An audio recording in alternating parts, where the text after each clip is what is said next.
Pemirsa, Kementerian Ketenagakerjaan mencatat sepanjang tahun 2025, lebih dari 24.000 pekerja kehilangan pekerjaannya hingga April 2025.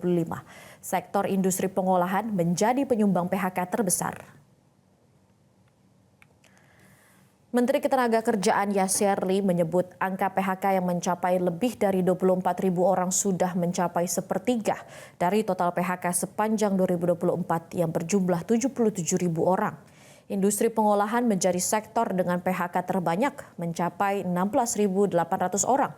Jawa Tengah mencatatkan angka PHK tertinggi, mencapai lebih dari 10.000 orang, diikuti Riau 3.530 orang, dan DKI Jakarta 2.650 orang.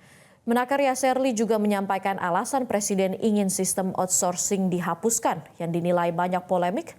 Contohnya pekerja umur 40 atau 50 tahun ada yang masih di-outsourcing.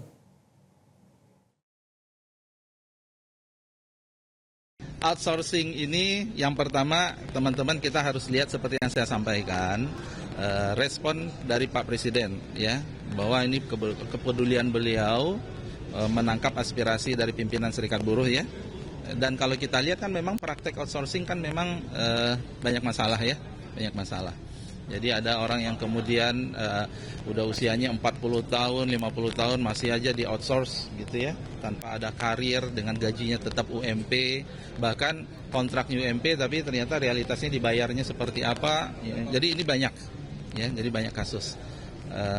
Dan Pak Presiden kan minta kalau kita cermati dihapuskan, tapi juga realistis dan kemudian meminta Dewan Kesejahteraan Buruh untuk mengkaji itu, gitu ya. Nah ini yang nanti teman-teman semangat kita sekali lagi adalah negara hadir untuk memberikan ya kepastian kepada pekerja jaminan sosial.